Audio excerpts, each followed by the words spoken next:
going to go ahead and get started. Hi, everyone. Thanks for coming. This is my talk on fighting cyber exploitation. My name is Edna Jonsson. I use they, them pronouns. And I'm a cybersecurity professional. I work as a cybersecurity engineer at a hospital in Florida. I'm currently a master's degree student. I compete in OSINT CTF competitions. And most importantly for this talk, I advise my friends and my community members on digital safety. I do want to give a content warning for this talk. Some of the topics in this presentation will include some difficult topics such as non-consensual intimate image abuse, many know it as revenge porn, deepfake abuse, and sextortion. So if at any time you find the material in this presentation upsetting and you want to leave, feel free to do so. I won't be hurt. And if you want the material afterwards so that you can look at it, look through it, just let me know. I'll be happy to share it. Sorry. So some of you may know I'm from Florida. I was told that I get one Minnesota joke. So here's my agenda. Thank you. Some of the things we're going to be talking about today are digital privacy and non-consensual intimate image abuse, deep fakes and how they're being used in intimate image abuse, how to minimize risk of images being abused online, and how to recover if they have been leaked. I'm going to cover adult content creation safety. So if there's any minors in the room, you may want to take them outside for that. And I'm going to go over some laws that cover images being abused online and where we stand with that. I'm going to go through a brief, just to make sure everybody is on the same page with knowledge we have about account safety and things like that. So I'm going to go briefly through that in my intro to digital privacy. So digital privacy refers to the protection of private citizens' online information. So that's going to include information that is generated from you visiting websites and them tracking you online, as well as stuff that you share willingly on like social media sites and things like that. That activity combined is going to create a digital footprint that is information that can help identify you online. There's personal identifiable information, PII, that is information that can be used to connect a specific individual to activity online to uncover that person's identity, such as their social security number, email, phone number, address, things like that. All right, so account security basics. When you're creating accounts online, it's important to create strong passwords. So you can do that with using passphrases, having passwords that are at least 10 characters long. Having more characters is preferred. Using a multi-character type, that would be numbers, characters, special characters, upper and lower case characters, and don't reuse passwords. Password reuse across sites is not ideal. And then use a password manager like Bitwarden, KeePass, and 1Password. A lot of friends that I talk to that are not in cybersecurity, they're using like the Notes app in their phone to say their passwords, and they don't know the things that we know about protecting our accounts. So like if you have your passwords stored in the Notes app, if you're in a relationship where somebody is wanting to look at your information and spy on what's going on, like they can easily, if they have access to your phone, get access to your Notes app. So use a password manager because that will keep your passwords hidden behind. You have the master password to that, so that helps. There is a talk on passwords later today, so maybe if you're interested in passwords, check that out because they'll have a lot better information than I do. There is two-factor authentication to help protect your accounts, or multi-factor authentication. Basic ones are SMS, and then there's applications like Google Authenticator, Microsoft Authenticator, and there's also YubiKey, which is a hardware token. All right, so now that I get that out of the way, some security hygiene tips. If you're creating new accounts on like spicy websites, keep your personal information off of it. you don't have to share where you work on those sites. You don't have to share your full name. You can be like a hacker and come up with a handle for what you're known as online. It's also a good idea to separate your account activity into separate email addresses. So keep your banking information on one, different email than you use for your spicy sites. You can also use other categories as needed, as best fit your needs. OSINT is open source intelligence. So this is searching for and analyzing information that is publicly available and meant to produce actionable intel. Some examples of this are public records, images and videos, websites, social media platforms, news media, and even go into libraries. All right, so now we're getting to the meat of what we're talking about here today. So non-consensual intimate image abuse, NCIIA, you may know it as revenge porn. That is the images that are shared online without your consent. So what is consent? Consent is the agreement or permission for something. So it's freely given and freely revoked. It can apply to a lot more than just your intimate interactions. So if you're thinking of consent only in the bedroom, it applies all the time. Like you can ask somebody, may I give you a hug? They might not want a hug at that time. You can ask them, hey, may I vent to you for an hour about my relationship issues that I'm having? And they might say yes, or they might say no. There's a wide range of what consent is. And if this is a new idea to you and you want to learn more, I highly recommend Consent Academy. They have a course on consent that gives you a really good idea of what consent is. So non-consensual intimate image abuse, that is the distribution of sexually graphic images of individuals without their consent. This includes images that were originally obtained with consent, such as when you're in a relationship and you're sharing images back and forth, or images obtained without consent.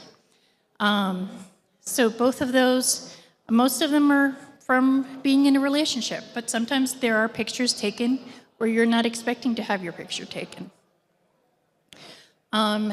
When you're affected by or a victim of non-consensual intimate image abuse, there is both psychological and social impact that happens. Having your images, your intimate images shared online, that is a traumatic event. So when somebody shares them without your permission, for everybody that I've talked to, it's been a traumatic event for them. So it can cause emotional trauma, it can cause anxiety, depression, and even PTSD. This affects disproportionately, the impact is on women, LGBTQ plus individuals, and people of color. When we're talking about non-consensual intimate image abuse, words matter. A lot of you may know it as revenge porn. It's not revenge. The images being shared is not to be thought of like, oh, they were in a relationship and she did something wrong and now he's getting his revenge on her. Like, it's not that. It's usually, once the relationship is over, it's being shared without permission, but don't focus on like that it's revenge, because then you're thinking the person that was in those pictures, that's the person that's doing bad, and that's not the case. It's also not porn. So those images, they're usually shared, like they're sent as, images to like help strengthen the relationship. You're feeling confident, so you want to send your partner pictures of how good you look, and it's building up that relationship and strengthening the bond between two people. But it was never intended to be publicly distributed as pornography for other people to view. So don't think of it as porn either. So when you are a victim of non-consensual intimate image abuse, you may start to feel like something is off. First, you may start to get an influx of friend requests. It might be on Facebook, it might be on Twitter, or even Blue Sky now. But you'll start to get a lot of activity. Your inbox may start to overflow suddenly. You may have a lot of new followers, and you may not know why right away. So the first step is to do that OSINT on yourself. Do that search to find the information about, like, why did this happen? You also may want to do an online hygiene checkup. So search for yourself and look at your accounts and things like that, and make sure that you're not sharing too much information publicly, so that people can locate you. Like, make sure check data broker websites and they can't easily find your address or things like that. So try to lock things down as much as you can. An important step is to find a buddy or a friend or somebody that you can talk to about what's going on, because this is going to be a really hard process to go through. And so if you can find somebody to be your support that you can rely on, you may feel so much shame going through this. And that is totally normal. Everybody goes through that when this happens. But find a friend that you can talk to get help to go through it. And so when you're doing the OSINT and the online hygiene, you have to know what's out there before you can start to clean it up. So you have to find that information of what is out there, all the pictures that are shared, or what information was included with it. Because a lot of times when those images are shared out, they're not just the image, but they also include, like, your name or a link to your Facebook account or things like that that tell people who you are along with the image. Some of you may know who Caitlin Bowden is. Caitlin, she gave me permission to share her story. There are thousands of stories, but I only share with consent, and Caitlin did give me permission to share her story. So Caitlin was in a relationship. That relationship ended, and she had sent pictures to her ex, and they were stored on her ex's device, and that device did not have any password or PIN code or anything to lock it. And so her ex's friend got a hold of his phone, the ex's phone, and took the images from the phone, sent it to himself, and then shared out her pictures online and included her information with it. So there are two things that Caitlin wants me to share with people when I'm telling this story, and that is that offline access is only as secure as the device, and that these are special pictures, so having conversations matter. So when you're having those conversations ahead of time, just talk with people that you're sharing those images out to, so that they know what you expect to happen after, later on with those pictures. So have those conversations with your partners or your spicy friends, because not everybody is in a relationship with the people they're sending their pictures to, about what you expect. So what you can talk to them about are where they are allowed to store those images. So are they allowed to store it on their phone? Are they allowed to put it on their computer? Things like that.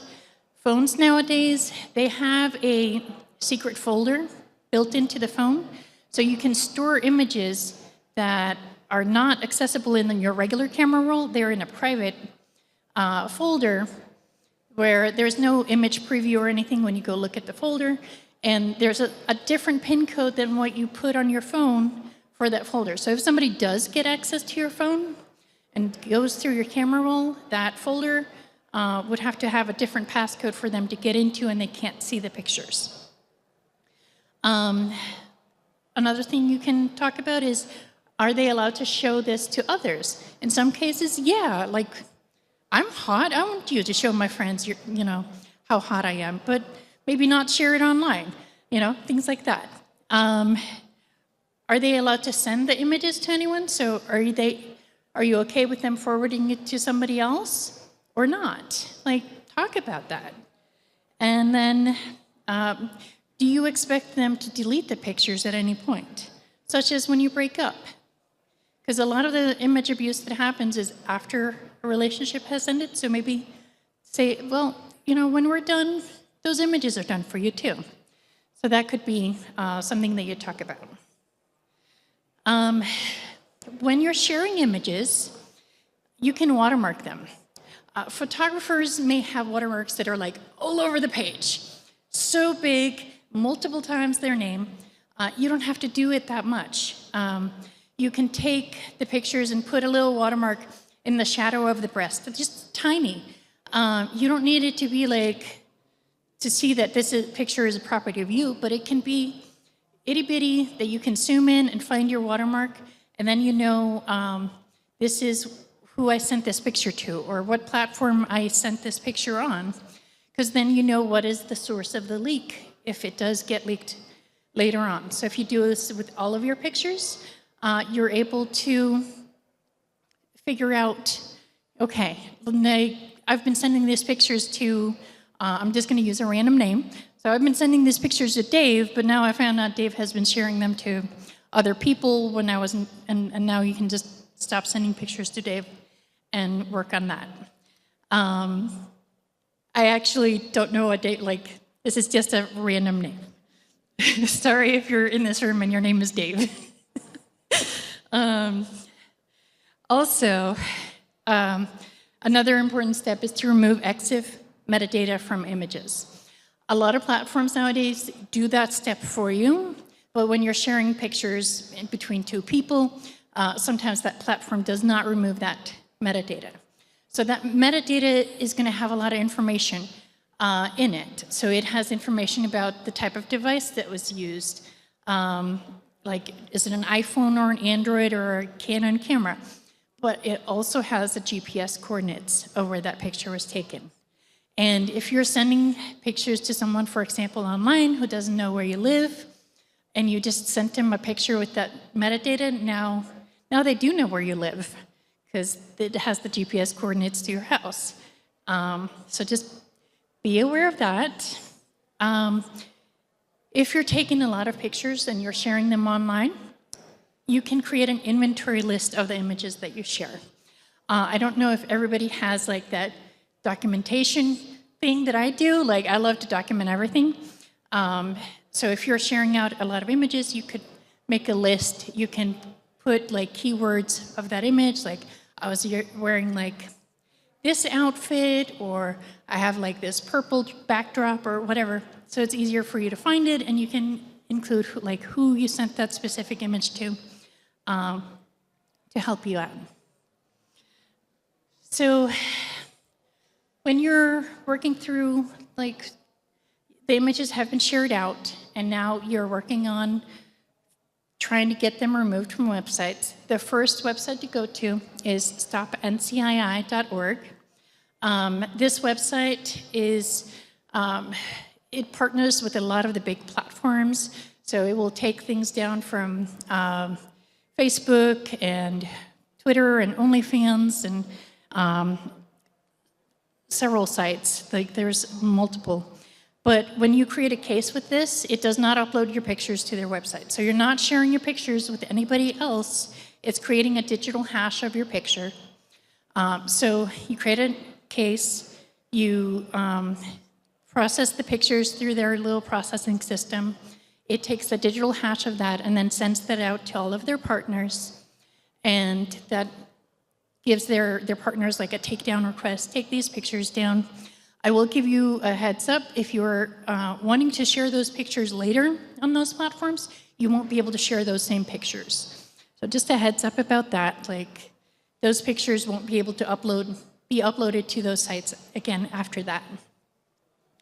As far as Google search results, so I mentioned that images a lot of times are shared with the personal information, so it has your full name, your links to your Facebook or Twitter, whatever accounts. Now it's coming up in the Google search results. Google has a way for you to remove that. So any explicit or intimate images that are on Google, you can fill out this form, and they will go through and remove those from their search results for you. Now, let's say that this is on a personal website or somewhere that's not one of the platforms that NCII, Stop NCII website has. The next step that you can do is use the DMCA. DMCA is for copyright. So you're saying, I own this picture, it's my copyrighted image, and somebody's using that on a website. So you can use the DMCA process to submit a takedown request for them to take that down from the web. All right. There is an increase of AI being abused with, to assist with image abuse. So when AI came out, you're like, AI is going to be used to change the world. And she says, as a tool to make the world better, right? As a tool to make the world better, right? So it is being used a lot for image abuse. Last year, there was a lot of apps showing up on Instagram that were advertising non-consensual nude AI apps. So these apps, they take pictures that you have and turn them into, they remove the clothing and then do some not great things with them. So these new tools of the deep fake image abuse, they are easy to get access to and they're easy to use to create images. They can be used on images that are fully clothed. So they can go to your Facebook page or to your mom's Facebook page and take a picture and turn that into a nude picture. There are some that do like face swaps, so they're taking your face and putting it on a nude body, things like that. So there are challenges in detecting these synthetic images because they're, like you did with the creating digital hashes of the images on that website I was talking about. It's harder to do that with these synthetic ones because they have changed. There's also legislative gaps around these synthetic images. So for adult content creation, because adult content creators are affected a lot by intimate image abuse. So when you're setting up your account, some tips to avoid having your content taken and being abused is to set up a monthly charge. Those that are looking to abuse pictures, they're going for easy, low-hanging fruit. So if your content is free, they might just take that. So having a monthly charge helps avoid the people that are not supporting your content. Use a fake name. Don't use your real name on there. And do not tie it to your existing social media. Create a new persona for your social media accounts. I know it can be really tempting when you have created like this awesome Twitter account or Blue Sky account and you've got a lot of great people supporting you there. But it's really going to be worth it to start a new account and not tie it to your identity. You can also fake your publicly available location so that people can't, find you based on who you are. Some settings that you can set that will help lower your risk for NCIIA are to regionally block your state. So like people from high school won't be able to find you. Watermark your photos.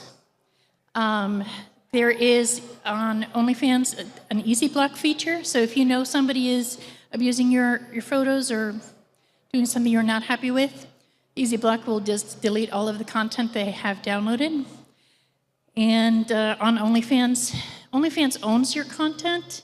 I know people have some thoughts about that, but one feature of them owning your content is if there is a leak, OnlyFans will send their lawyers to send the DMCA notices on your behalf, so you don't have to do that.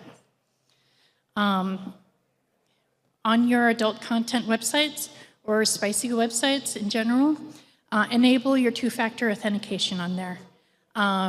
There's a lot of people's accounts that are taken, and then when they are taken, They turn on two-factor authentication and change the password so you can't get access again. And then it takes a while for you to gain access back to that account. So always turn on two-factor authentication. So there's some other things that happen as well with dealing with images. So I wanted to talk about catfishing tips. So if you're dealing with, you're talking to somebody, you think they're a catfish, some things that you can do is reverse image search the user's pictures. So if you use a tool that does a reverse image search and you see that their picture is on multiple different sites and multiple different names, that's an easy way to tell that they're a catfish and that they have found like a person that they have decided to just make different accounts all over the place with. If you believe that the person you're talking to is a catfish, you can use canary tokens or Grabify to try to get a little bit more information. You could, for example, tell what country they're in. So if you think that the person you're talking to is in Minnesota, and you send them a canary token link and it comes back they have an IP address in the UK, maybe they're not in Minnesota. So I don't recommend using that on, like if you're talking to somebody and you don't think that they're a catfish, because that can also be a little creepy. Another step you can do is verify identity early on. So ask them to do a video call. With the deepfake ability on camera now, I do recommend that you try to get them to, like, if there is a frame, to go outside of the frame and back into the frame, because that can break the filter of that deepfake impersonation. So I know, like, you can't even fully trust video calls anymore. You gotta know the tricks to try to break that filter that they have over it as well. If you're not able to do a video call, ask them to send you a picture and give them, like, maybe a pose. Write something on a piece of paper and hold it up so you know that, like, that was them doing it and not that they have a stack of pictures that they have to send you. So get a specific setup for that picture. Always take things slow in online relationships, and never send money to somebody you've never met, and never share a bank account with someone you've never met. If you're talking to somebody that says they're a sugar daddy, don't share a bank account with them. All right, so another issue is sextortion. So this tends to happen a lot hand in hand with the non-consensual intimate image abuse. Sextortion is a form of blackmail where someone is threatening to share your nude or sexual images or videos of you online unless you give in to their demands. So they will try to get money out of you. Once you pay them once, they will not leave you alone. They will keep hounding you.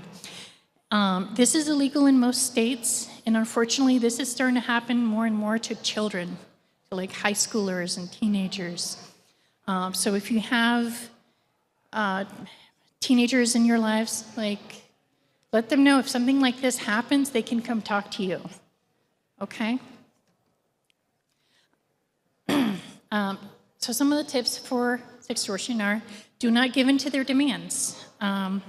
Once they start trying to extort you, just end all contact immediately. They're waiting, they want to keep you on the hook. They want to keep you talking.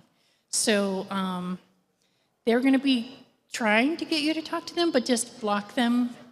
And if you have gotten extorted, turn off all social media and also your LinkedIn accounts, because they will go after your professional network to try to, oh, I've got your boss's information, or I know people you work with.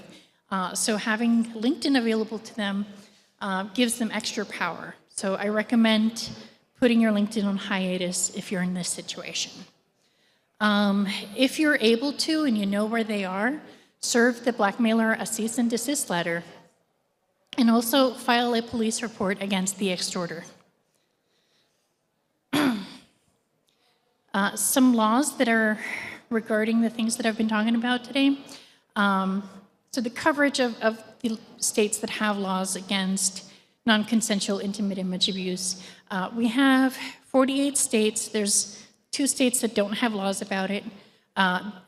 We also have DC and 2 territories that have laws against this. So we're doing pretty good there with having laws for it.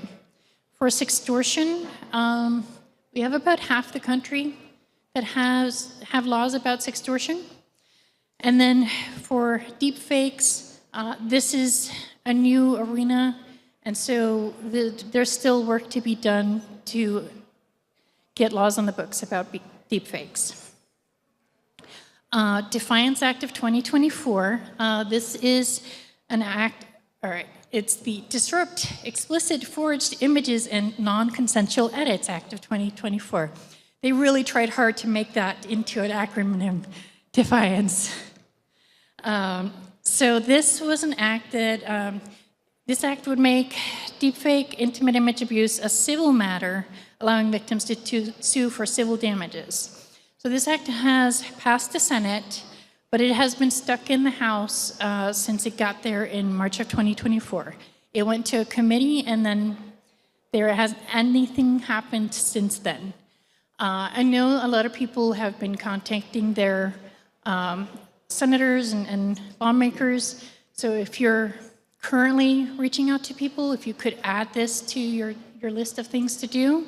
If you're not reaching out to lawmakers, please consider reaching out, even if it's just one phone call or an email to say, hey, would really love to have a law for the deepfakes on the books. There are so many issues to reach out about, though. So I know this one would just really help people. This is making it a civil matter, whereas most states have some kind of a criminal law regarding the issue. Obscenity laws, there's been an increase of lawmakers trying to pass obscenity laws. There's multiple states been adding laws blocking access to adult websites without showing your ID. So it's kind of a privacy issue. I live in Florida, so we recently had that passed. So now we use a VPN and say we're in Minnesota. But this is adding laws that, adding to the books laws that make having, watching porn a shameful activity, and also it's a privacy issue. Pornhub, which is one of the big porn websites, they have blocked access to states that have put those laws on the books. And the EFF has also put out some guidance about these kinds of laws as well. All right, so I'm not letting you leave here without having some resources. There are 3 websites that I highly recommend. Safe Escape, Operation Safe Escape is a nonprofit. There are cybersecurity professionals as well as physical security professionals that volunteer there. And if you are having any issues like stalking, harassment, or somebody is doing intimate image abuse online, then you can reach out and get some help. They also take in volunteers, so if anybody wants to get involved, you can volunteer for them. Lockdown Your Life is a cybersecurity professional that helps people. Her name is Shannon, and she does both classes, you can attend classes with her, and she also does one-on-one consultations. So if you need support, but you don't feel comfortable reaching out to your friends, you can reach out to Shannon. There's a website called Operation Privacy, and that is a great one if you're trying to lock down your online life, you're trying to stop sharing to data brokers and things like that. This website takes you step by step, and it's not a one and done thing. That is an ongoing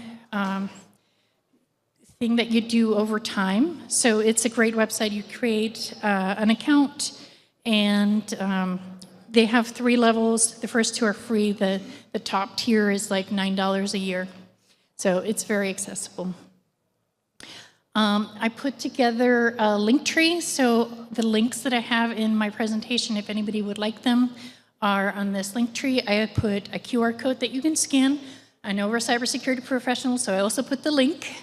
So if you would rather just type it in, I'll give you a chance to get that. All right, I see some people are getting their phones up.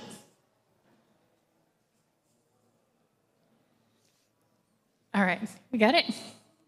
Oh, okay. I'll wait. Good? All right, thank you. All right, so I know all of the topics here are difficult topics, and if somebody is here because they're dealing with this in their life, I want you to know that you're not alone. If you need it, 988 and 988lifeline.org are websites that you can call if you're having any dark thoughts, having suicidal thoughts, or thinking of harming yourself, reach out. If you're experiencing any of the things that I've mentioned here today, or have experienced them in the past, I would love for you to talk to somebody, whether that's a friend, a family member, or a therapist. I just want to make sure, don't keep it in, because that keeps compounding the problem. And you don't have to keep it to yourself.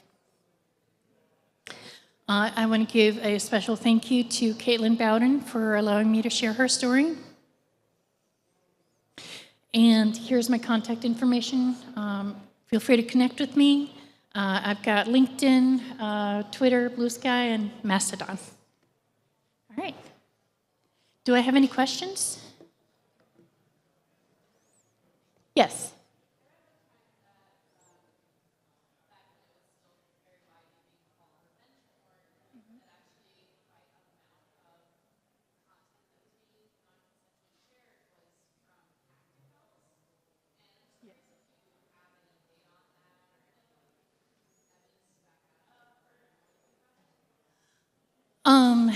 So the question was, there have been, a few years ago, you knew about data was shared from hacked accounts. So I don't have any research data. From my personal experience, I haven't dealt with anybody having hacked accounts, but I know it does happen. I don't know the prevalence of it, but it does happen.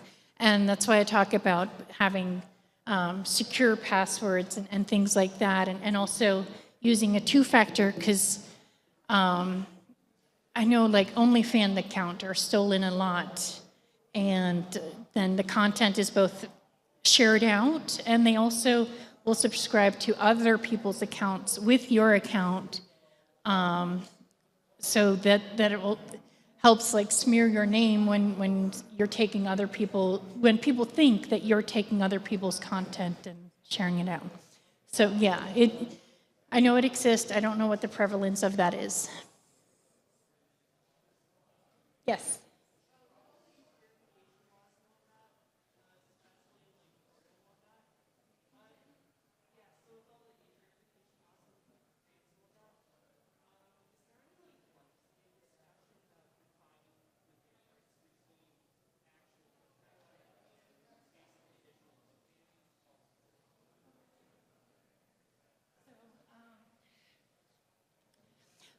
All right, so the question was, I lost my remote, that's okay. The question was, with the age verification laws that are being passed, is there a,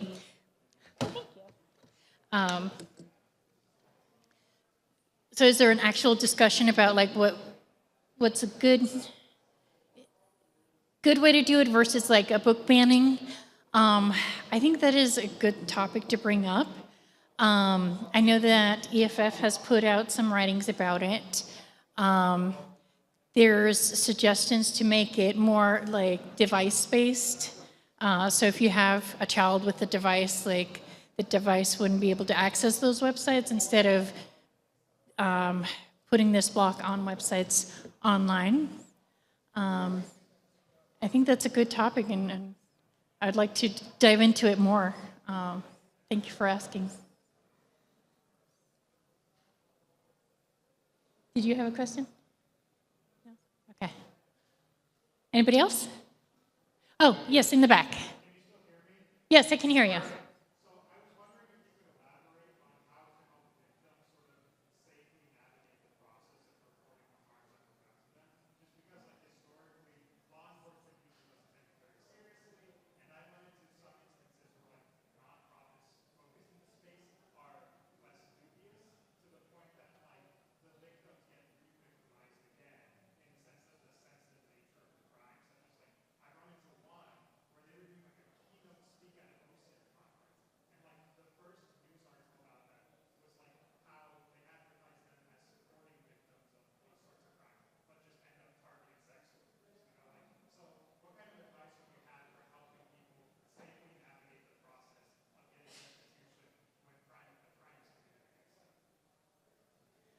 Okay, so the question was with how victims get re-victimized when they do report things, and also there's nonprofits that basically re-victimize victims again. That is such a good topic. So unfortunately, like the way when you report things to the police, that can be really a difficult process, and sometimes they're not that well trained in helping with the mental health aspect of you're putting this very sensitive information out there for them, so they might not treat it as well as they should. So if you're able to, I would say like make online reports. I know not every police district allows that, but that at least allows you to report something without having to go to a police station and talk to a police officer dealing with that. That's a really good question.